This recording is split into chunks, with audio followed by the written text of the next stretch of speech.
భోజనాలు జరుగుతూ ఉంటుంటే ఒక తల్లి పరుగుని వెళ్ళి ఆ భోజనం ప్యాకెట్లు ఇస్తూ ఉంటుంటే తీసుకుంటుందంట. తీసుకుంటూ ఉంటుంటే అక్కడ ఇచ్చి ఆయన అరుస్తున్నాడు ఆమె మీద.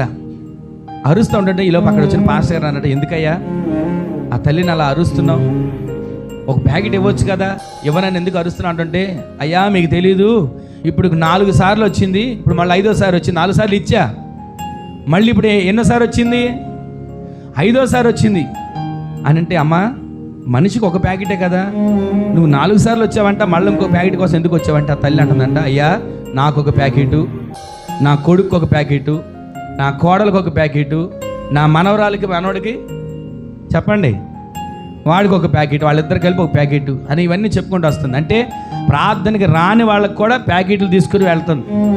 ఈ రోజున అలా వాళ్ళందరూ వచ్చి మాకొక రొట్టివు అని అరుస్తారు.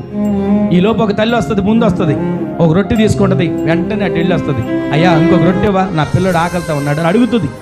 అందుకని ఆయన గమనించి ఈ గొడవంతా ఎందుకు, చక్కగా కూర్చోబెడితే ఎవరికి వాళ్ళు ఒక ముద్ద తింటారు కదా, ఎవరికి వాళ్ళు ఒక రొట్టెని తీసుకుంటారు కదా అని శిష్యులకు పురమాయించాడు. ఈ రోజున ఈ మాటలు వింటున్న మనం సమృద్ధి కలిగి జీవించే వారిగా మార్చబడాలంటే ఆయన మాటకి లోబడి, ఆయన మాటకు విధేయులై, ఆయన మాట ప్రకారం మనం నడవగలిగితే ఆయన మహిమలో మన ప్రతి అవసరాలు ప్రభు తీర్చబోతున్నాడు. గట్టిగా ఆమేన్ చెప్పండి. అది ఏ అవసరమైనా మీరు అనుకోవచ్చు, ఏమండి